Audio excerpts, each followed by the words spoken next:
But let's look at Kamala Harris's priorities, because we touched on JD Vance's priorities, and that is to make it easier for families to raise the next generation of children in America. But Kamala Harris, well, she wants to make sure that prisoners have taxpayer-funded trans surgeries. And there was a specific case, and when I learned about the case, I worked behind the scenes to not only make sure that that transgender woman got the services she was deserving. So it wasn't only about that case.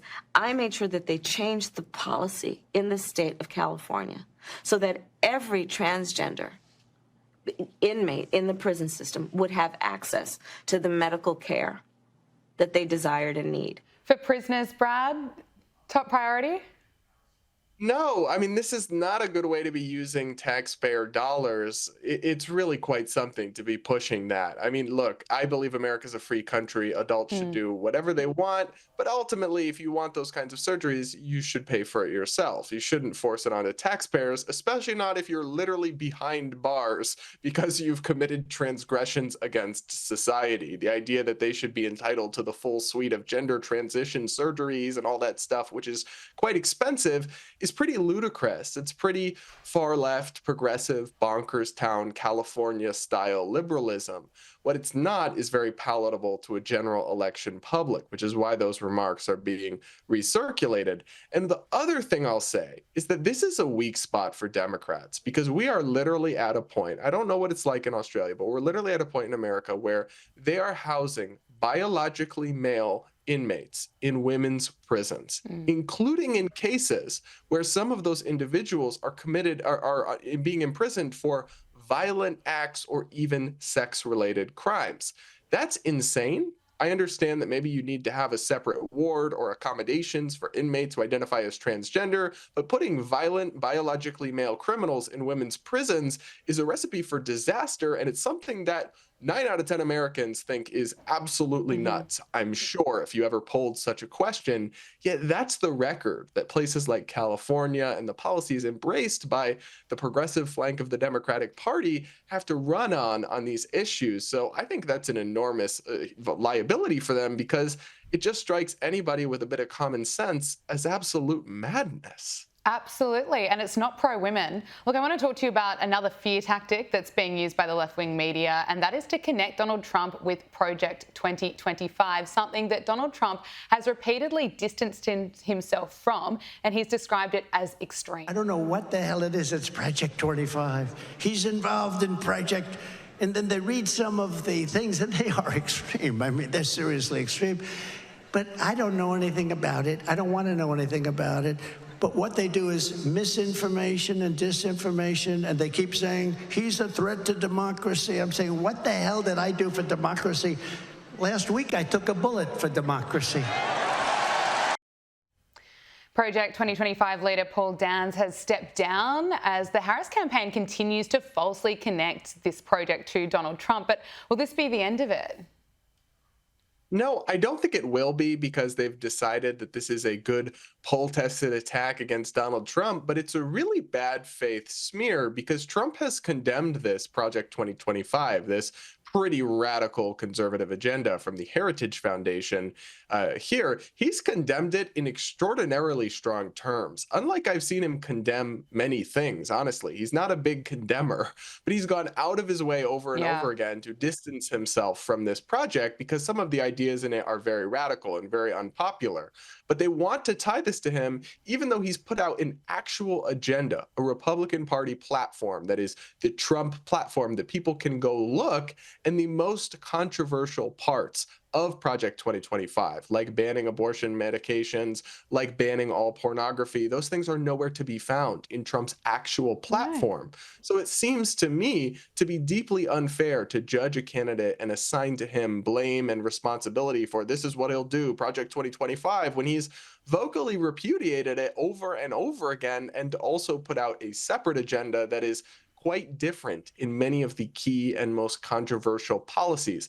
Now, it's true Trump has some ties to it. Some of the people involved in creating it worked in his White House, and the Heritage Foundation is an influential conservative group. But people who understand politics understand that there's always activist groups creating agendas and white papers and trying to push them in the background. It doesn't mean those ideas are going to all see the light of day, or even that most of them will. It's purely aspirational. So these ideas, some of them I think make a lot of sense in this document. Some of them I think are a little bit Looney Tunes.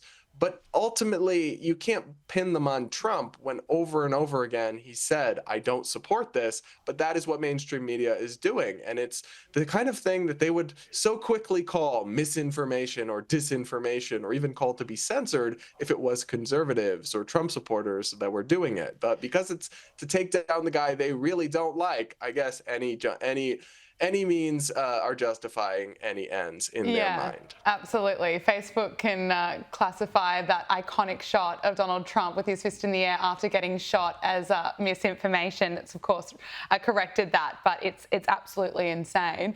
Look, just when we thought it couldn't get any more embarrassing for the Secret Service, it has.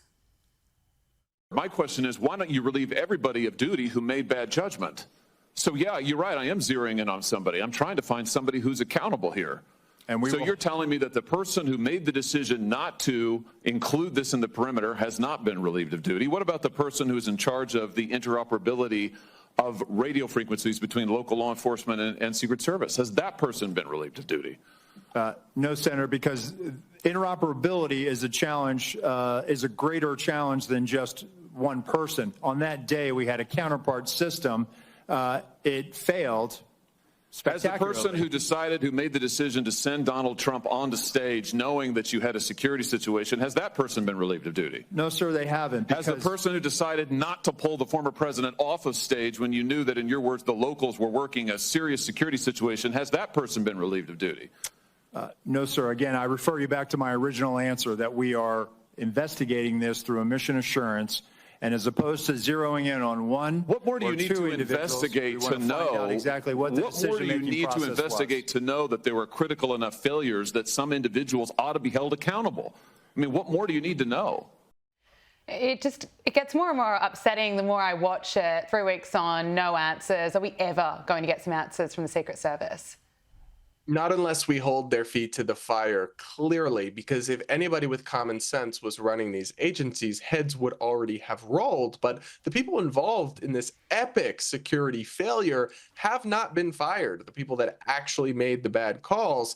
And that's just the kind of thing you'd never see in the private sector. I mean, if this was a private company where this had been where they had this kind of failure, I think people would have been fired on the spot. The very next day, absolutely. The entire security division would have been replaced. But they can continue to, I guess, just cash taxpayer checks and peddle on in their bureaucracy. And there might not be real accountability unless we hold their feet to the fire, because this is a bloated and clearly dysfunctional institution, the Secret Service.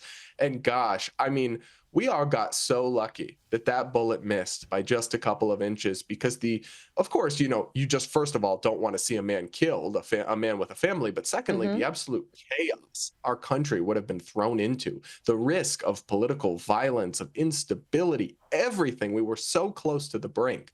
It's genuinely, honestly, so amazing in a sense that bullet missed, because the horrors that our country would have experienced, I can't put them into words, to be honest, if it had gone differently. I think it would have been extraordinarily dark for America. So we got incredibly lucky, because there were all these security failures. And at the end of the day, tragedy did occur, of course. Some people were killed and hurt, and many people were traumatized, but it could have been so much worse. And the fact that we're not getting heads rolling and actual accountability. I mean, we did, of course, get the Biden appointee to step down after enormous pressure, who was leading the agency, but it should be way beyond that. There should be way more. I mean, this is the kind of thing that should never, ever be acceptable. But in a bloated government bureaucracy where they can just cash taxpayer checks all day, I guess they think they can get away with this, but it's really something. And it's really scary. There's still a few months left to go until November 5. Who knows whether there's going to be another attempt? Hopefully not.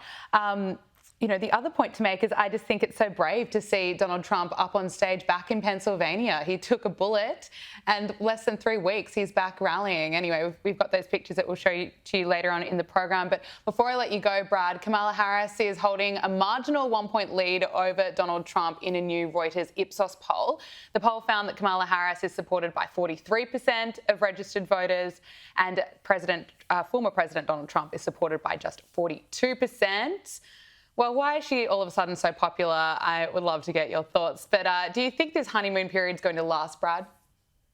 No, I don't. I mean, back when she ran for president in 2020 under her own presidential campaign in the Democratic primary, she originally was doing quite well. She had big leads in a lot of the polls. She was kind of the media flavor of the month. But as the campaign went on, her really just being very bad at politics came out and was on full display. Her many gaffes, her flip-flopping on policies, all of that became clear, and she plummeted and eventually dropped out before the Iowa caucuses. So her campaign went up in flames. She's having a bit of a moment. It is a honeymoon phase right now. The media has switched overnight and is all in lockstep about praise Queen Kamala, but her vulnerabilities will become clear. She has a quite radical record. In 2019, she was rated as the most left senator in the U.S. Senate. She's got radical positions on everything from fracking to transgender issues to abortion to many other things that will haunt her. All of this,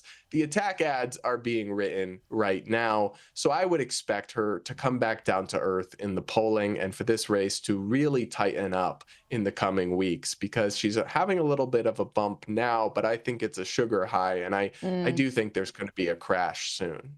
We will wait and see. Brad Polumbo, so great to join you, speak with you, I should say, on Power Hour. Thank you so much. Thanks.